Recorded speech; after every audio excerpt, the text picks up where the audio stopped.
আজকের পর্বের শুরুতেই গাঙ্গুলি বাড়িতে উত্তেজনাপূর্ণ পরিস্থিতি তৈরি হয়। অনেকদিন ধরেই ইন্দ্রাণী গাঙ্গুলি কুসুমকে অপমান করার সুযোগ খুঁজছিল। কখনো তার অতীত নিয়ে, কখনো তার পরিবার নিয়ে, আবার কখনো তার যোগ্যতা নিয়ে কটাক্ষ করছিল।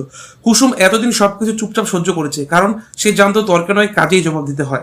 কিন্তু আজ পরিস্থিতি অন্যরকম। সকালে পরিবারের সবাই ড্রয়িং রুমে উপস্থিত। একটি গুরুত্বপূর্ণ পারিবারিক আলোচনা চলছিল। হঠাৎ ইন্দ্রাণী আবার কুসুমকে অপমান করতে শুরু করে।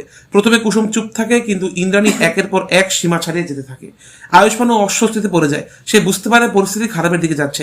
কুসুমের চোখে তখন জল, কিন্তু সেই জলের আড়ালে জমা হচ্ছিল বছরের পর বছর ধরে সহ্য করা অপমানের আগুন। ঠিক তখনই ইন্দ্রাণী এমন একটি কথা বলে যা শুনে কুসুমের ধৈর্যের বাঁধ ভেঙে যায়। ঘরের সবাই স্তব্ধ। কুসুম ধীরে ধীরে সামনে এগিয়ে আসে। ইন্দ্রাণী তখনও নিজের কথা বলে যাচ্ছে। সে বুঝতে পারছে না কুসুমের ধৈর্য শেষ হয়ে এসেছে। কুসুম কয়েক সেকেন্ড চুপচাপ দাঁড়িয়ে থাকে, তারপর হঠাৎ ঠাস একটি জোরালো থাপ্পড়ের শব্দ পুরো বাড়ি কেঁপে ওঠে। ইন্দ্রাণী অবিশ্বাসের চোখে কুসুমের দিকে তাকিয়ে থাকে। সে যেন বিশ্বাস করতে পারছে না কুসুম তাকে থাপ্পড় মেরেছে।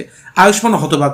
পরিবারের অন্য সদস্যরাও একেবারে চুপ। কুসুমের চোখে তখন আর ভয় নেই। সে দৃঢ় গলায় বলে, সম্মান দিলে সম্মান পাওয়া যায়, অপমান করলেও তারও একটি সীমা থাকে। এই কথা শুনে সবাই স্তব্ধ হয়ে যায়। প্রথমবারের মতো কুসুম নিজের জন্য দাঁড়িয়েছে, আর সেই দৃশ্য দেখে অনেকের মনেই তার প্রতি সম্মান আরো বেড়ে যায়। থাপ্পড়ের ঘটনার পর বাড়ির পরিবেশ উত্তপ্ত হয়ে ওঠে। ইন্দ্রাণী রাগে কাঁপতে থাকে। সে চিৎকার করে বলতে থাকে, তুমি আমাকে সাহস পেলে কিভাবে? কিন্তু এবার কুসুম পিছিয়ে যায় না। সে শান্ত গলায় বলে, যেদিন থেকে অন্যের বিরুদ্ধে দাঁড়াতে শিখেছি সেদিন থেকেই এই সাহস পেয়েছি। আয়ুষ্মান গভীরভাবে কুসুমের দিকে তাকিয়ে থাকে। এতদিন সে কুসুমের কষ্ট দেখেছে, কিন্তু আজ সে কুসুমের শক্তিটাও দেখতে পাচ্ছে। অন্যদিকে ইন্দ্রাণী বুঝতে পারছে পরিস্থিতি তার নিয়ন্ত্রণের বাইরে চলে যাচ্ছে। পরিবারের অনেক সদস্যই এবার কুসুমের পক্ষ নিতে শুরু করে, আর সেটাই ইন্দ্রাণীকে আরো অস্থির করে তোলে।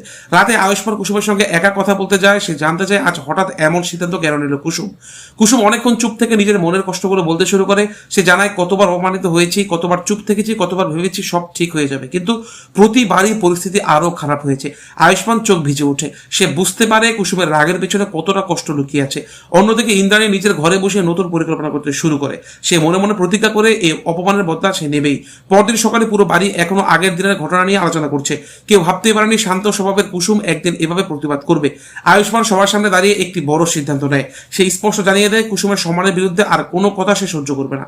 এই ঘটনা শুনে সবাই অবাক হয়ে যায়। কুসুমও একটু আবেগপ্রবণ হয়ে পড়ে।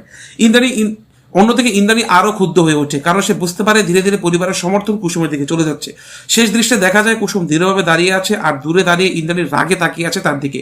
মনে হচ্ছে এই লড়াই এখানে শেষ নয়, বরং এখনই তা শুরু।